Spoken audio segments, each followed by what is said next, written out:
Hey guys, it's JQ Crafty. Welcome to another process video for Confessions of a Paper Addict Cutfiles design team. I had so much fun thinking of different, my brain just exploded with ideas with this second release of Cutfiles from the lovely Virginia.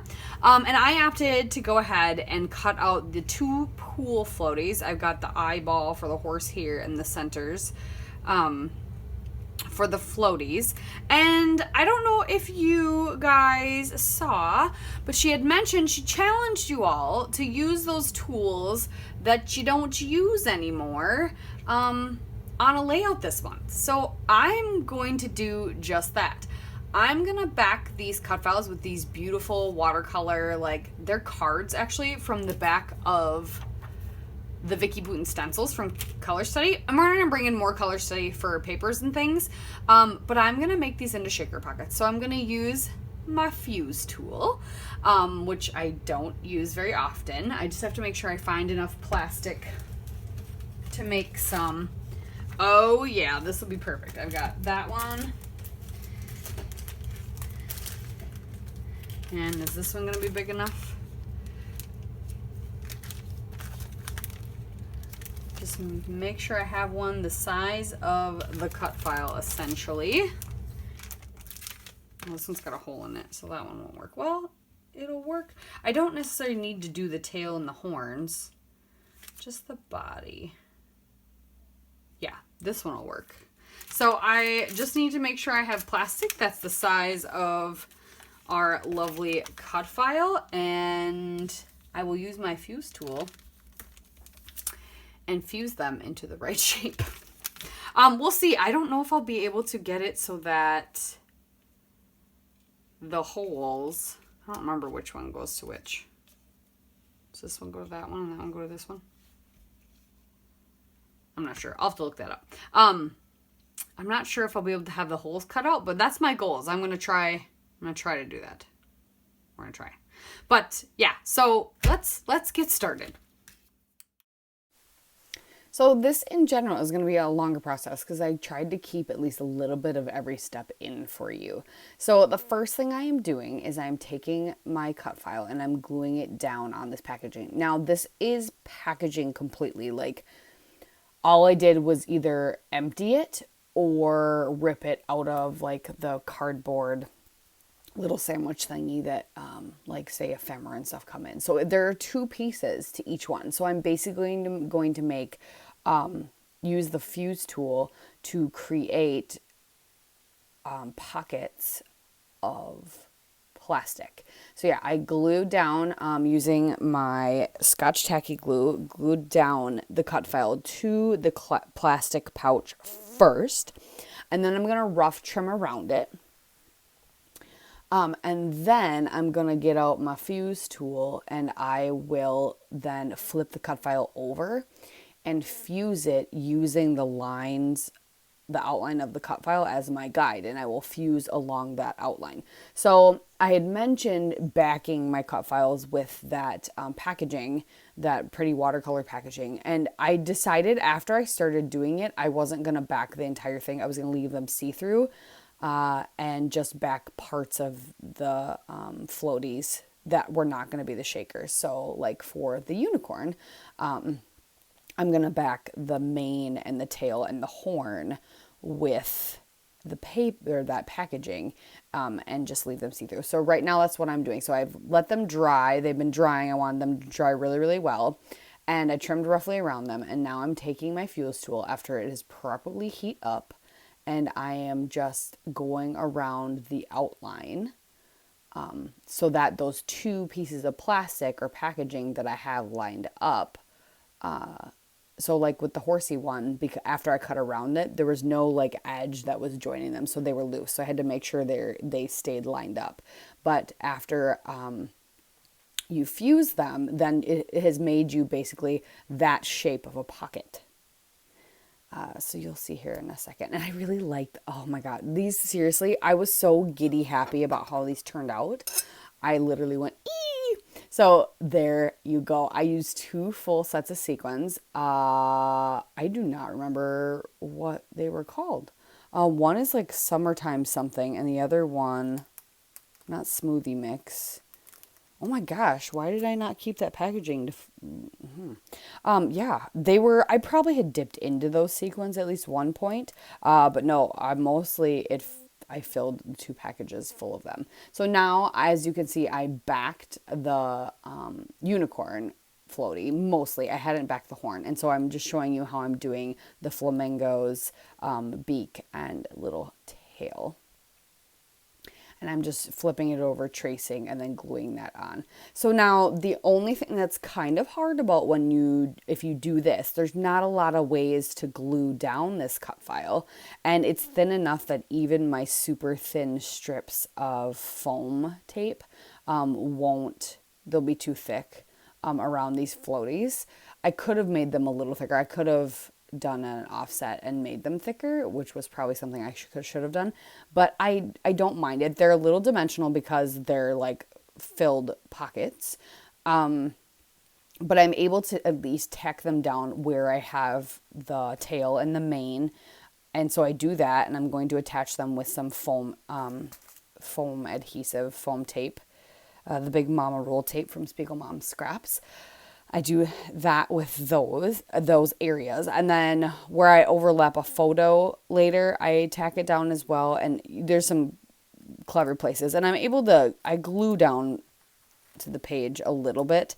But yeah, they're going to kind of just be hanging out. But they're tacked onto the page enough, and they're going to be in page protectors. So I'm not worried. But yes, I love the way they turned out so much. They're my favorite things in the world. All right. So on from the shaker pockets.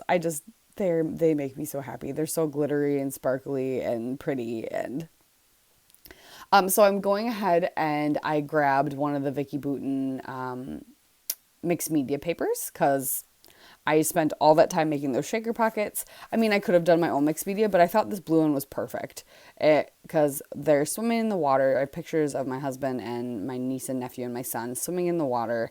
And I thought about doing a title float on, but then I saw that, I grabbed all my color study stuff out because these colors kind of matched that. And I had been using the chipboard sheet for How to Kill a Kit, so I wanted to use some of that up. Got some more of that. So I didn't have to actually reach into the papers at all. There was a scrap of black from the paper pad that I'm going to use and do some notches around the page because I felt like it needed something to anchor it a little bit more. Otherwise, I'm just going to tuck some of those chipboard circles in around after I'm going to fuss with my photos quite a bit because I just wanted to get them right the way I wanted them. I ended up putting the center photo in super wonky, but I'm okay with that. It just, it shows some really good flow on the page, I guess, and just fun. And, but I end up using just that packaging. And then I'm going to pull out, after I glue everything down, I realized I wanted a little bit more color in the background. So I'll pull out the stamps that came with it, but I just mostly use the packaging. I backed all my photos on white, then some more of that watercolor packaging. I used some of the chipboard from the chipboard sticker sheet for embellishments, and then I'm going to use all the puffy dots from the thicker set, and I will use a thicker title as well. It just works the best. So as you can see there, my photo overlapped the flamingo pool floaty. And this cut file is called Pool Rings, by the way. I will have it linked down below directly to it. But I'm able to tack that shaker down because I'm covering a chunk of it up with the photo. So I'm able to kind of sneak some adhesive behind there. So I do that here. I did that here. So I have attached it to the flamingo first, that photo, and then I'm going to attach the whole thing down. And since they're pockets filled with sequins, they are a little dimensional. So that's why I'm putting the foam on so that they lay semi-flat, or at least on the page a decent way. But I was able to cut out the centers. I just wasn't sure. I hadn't ever done or used my fuse tool in weird shapes like this to know for sure, like, I did it okay and it stayed. And I kind of tugged on them after I fused to make sure that it was fusing correctly. And you can see, even if you look really close on my cut files, you can see the like the ripples of where the fusing happened in the paper. So to me, that means it did a good job and it's nice and tight, and they shouldn't pop open or anything. But yeah, so I decided I'd anchor my page a little bit, put this chipboard border down here, and then everything's going to kind of go off of that at an angle. I'm going to add, I wanted some more color, like I said too, after I got everything down. And I'm going to add, with some Mowed Lawn Distress Oxide, just some stamps along that diagonal as well. Yeah, I try a bunch of things too. I really like the love this. I try that thing. It doesn't end up going on. I try a bunch of different, I even looked through the ephemera. I didn't find anything I liked, except for I did grab one little ephemera phrase that says take more pictures. And I put that in the center, on that center photo. Yeah, this layout made me just stupid happy. It made me very giddy, and I loved it. I love it. Just because the shakers are so stinking cute. And the sequins were like perfect. They're exactly what I wanted for colors. So, yeah. And I like that I made the flamingo like not super pink, but you can tell it's a flamingo. He's not pink, but he's like corally peachy beach pink. What else can I tell you about this? It was a lot of fun. So I challenge you, like, definitely get out your fuse tool if you haven't used it in a while, or if you're just doing square shaker pockets, and try this out. It was fun. It is definitely a challenge to fill them. So what I did is I fused all except for like a couple, I want to say like a couple inches. I gave myself plenty of room. And so I didn't fuse a couple inches, and then I filled it, and then I fused it shut. That is how I did that. That was definitely tedious filling, because it can only bend so much, the plastic. But it was definitely worth it. I think so. Yep, I was lifting my page up to see, all right, what is going on? What do I got going on here? So after I got that all done, yeah, I had in my brain that I wanted to title this Float On, but then after I was looking through all the color study stuff, I hadn't really even touched the title thicker sheet.